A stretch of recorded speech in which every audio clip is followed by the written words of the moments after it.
Hello everyone, XV here from youtube.com/XVRogueGaming, and this is the first video in a weekly series I'll be doing for Dotacinema designed to take your game to the next level.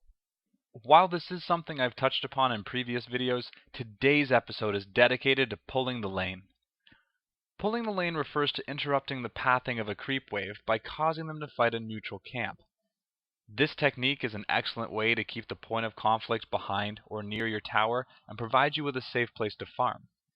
It also introduces bonus gold for you and your allies by making last-hitting neutral creeps a possibility without venturing out of traditional experience range.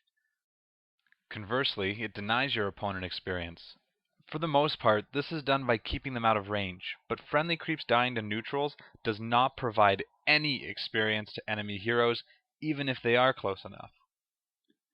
Lastly, while very underused, it is also incredibly useful for intercepting enemy creep waves while your forces push a tower. This keeps your creeps attacking the tower and prevents them from switching targets. So let's quickly cover the basics. Creeps spawn on the 30-second mark and every minute on the minute for the remainder of the game, provided that no active units, including other creeps, observer wards, or summons, are within the immediate vicinity. A common misconception is that creep spawn is related to vision, and that they will only spawn if out of sight. Though their camps are surrounded by trees, creep spawn has nothing to do with visibility. Provided no target is within the radius, they will spawn, even in plain sight. As a general rule for pulling, it's always wise to stack the neutral camp to 2 or more groups to ensure they have the DPS to kill your wave and prevent it from bulging.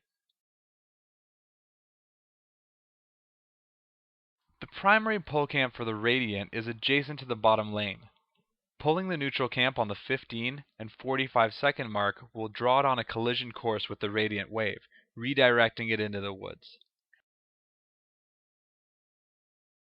To ensure that the enemy wave doesn't get free hits on your tower, simply attack them and draw them past your structure and to the distant but oncoming wave. This camp is virtually unknown as a pull camp. However, on the 27 and 57-second mark, you're able to pull this group of neutrals into the middle lane and achieve the normal effect. It's worth mentioning as well that as this is a large camp, with proper micro and focus firing your own creeps once they're below half-life, you do not need to stack this camp before pulling. This camp requires a little bit more effort, and since it is a small camp, requires 2 to 3 stacks if you want it to completely wipe your wave. The trick is that you need to modify the forest to make the pathing for this camp work. Using a quelling blade, tangos, or any tree destroying spell, clear a path between these 3 trees. Then, on the 3 and 33-second mark, you can pull this camp just like any other.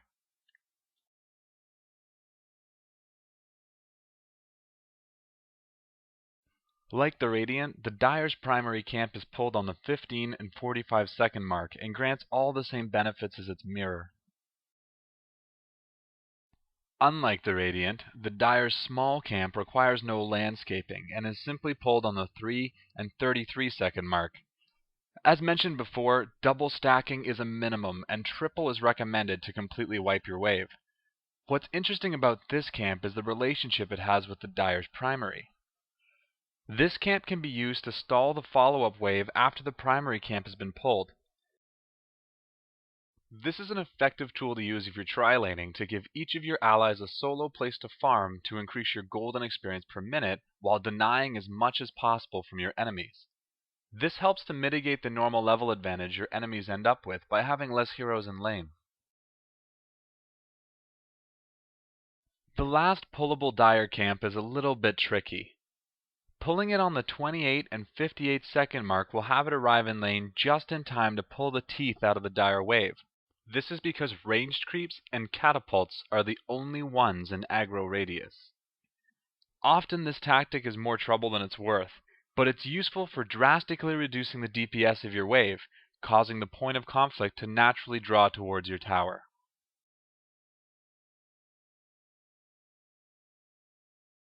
So how do you take this further?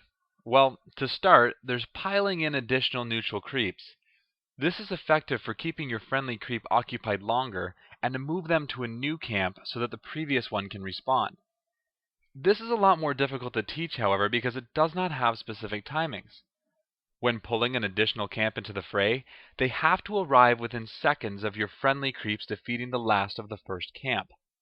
Otherwise, your creep will remain where they are, and the pull camp will instinctively flee back to where they spawned. Timed correctly, however, and your creeps will follow them, keeping them out of lane even longer. For Dire, this is most effectively and easily achieved here and here with a little landscaping.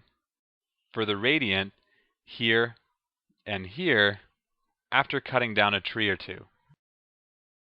So what do you do if your enemy is a master of pulling? Especially as Radiant, if your opponent is skilled enough, he can effectively prevent you from ever seeing creep again.